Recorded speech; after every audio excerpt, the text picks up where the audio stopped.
Bagaimana ya cuaca hari ini? Alhamdulillah, cerahku.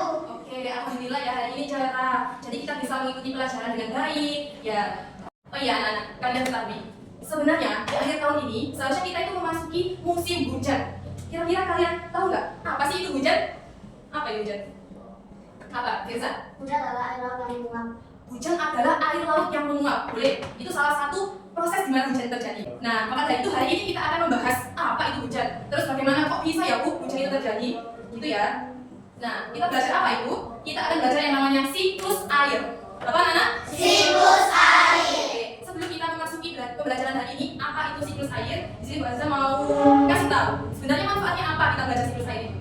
Yang pertama, ketika kita belajar siklus air, kita memahami apa yang kita pelajari nanti ini ya, kita akan bisa lebih menghargai air, menghargai penggunaan air yang ada di rumah. Belajar siklus air ini nantinya kita bisa lebih menghargai lingkungan, lebih menghargai sungai-sungai di dekat rumah kita supaya senantiasa bersih, karena air itu sangat bermanfaat dan sangat diperlukan buat kehidupan sehari-hari.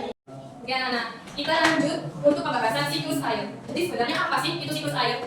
Jadi siklus air itu adalah proses di mananya air itu mengalami perputaran fase yang mulanya ada di laut, di sungai, di genangan, di batu. Nah, ini ya, anggap ini adalah lautan atau boleh kayak sungai atau yang lainnya, soalnya genangan air yang luas. Air itu akan mengalami yang namanya evaporasi. Ini, evaporasi. Nah, apa itu evaporasi? Evaporasi adalah proses penguapan air yang disebabkan oleh adanya matahari yang terik. Nah, jadi adanya matahari ini membantu proses penguapan air tersebut, ya. Jadi air laut, air sungai, air danau itu menguap menuju atmosfer bumi. Nah, di langit itu air tersebut akan mengalami yang namanya kondensasi. Apa anak? Kondensasi. Ya, air yang menguap tadi mengalami yang namanya kondensasi karena suhu di atmosfer itu dingin. Uap air tadi sehingga menjadi titik-titik air. Bayangkan, air menguap itu bentuknya kayak ketika kita merebus air akan mengalami penguapan yang menyebabkan titik-titik air. Pernah? Nah, titik-titik air tersebut di atmosfer karena suhu di atas air dingin, uap air tersebut menjadi titik-titik air. Nah, titik-titik air itu mengalami yang namanya kondensasi sehingga terbentuknya awan. Nah, awan itu bakal bergerak terus karena tertiup oleh angin.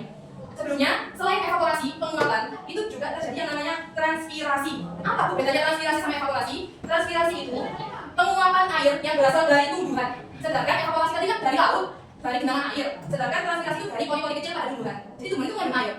Terjadi yang namanya transpirasi karena kena matahari, airnya menguap. Dan mengalami apa tadi? Kondensasi. Lalu kemudian awan akan terbawa oleh angin. Nah, ketika suatu wilayah terdapat suhunya itu dingin, maka butiran air tersebut pada awan bisa menjadi yang namanya salju. Nah, kalau wilayahnya itu agak hangat, terutama seperti di negara kita itu tropis, ya kan? Maka suhunya akan lebih hangat. Maka awan itu akan menjadi titik-titik air yang kita namakan hujan. Dan di sini kalian paham bagaimana hujan bisa terjadi? Hujan akan memberikan tugas berkelompok. Ya, kita ada tugas kelompok membuat siklus air. Jadi, saya persilahkan setiap kelompok untuk membuat siklus air seperti punya guru sekreatif mungkin. Ya.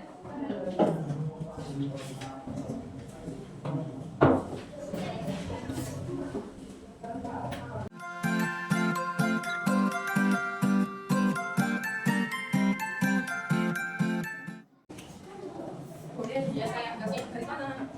Untuk tugas kelompok hari ini apakah sudah selesai anak? Sudah. Oke, coba tunjukkan Fariza.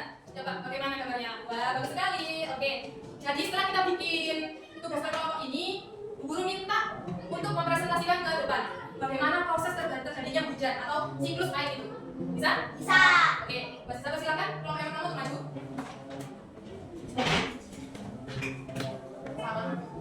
Assalamualaikum warahmatullahi wabarakatuh. Waalaikumsalam warahmatullahi wabarakatuh. Kami akan menjelaskan siklus air. Proses terjadinya hujan. Pertama, air laut menguap, lalu matahari Kondensasi. evaporasi. Lalu air laut menguap matahari menjadikan awan. Siklus air adalah proses terjadinya hujan. Pertama-tama air laut menguap yang dinamakan evaporasi. Lalu matahari menjadikan kondensasi titik-titik awan. Akhirnya selesai sudah untuk presentasi setiap kelompok. Semuanya hebat, semuanya luar biasa saat menjelaskan. Dan Bu Guru yakin semuanya paham karena sudah bisa menjelaskan apa yang tadi sudah diajarkan oleh Bu Guru. Oke, setelah ini kita akan mengerjakan latihan soal untuk masing-masing individu.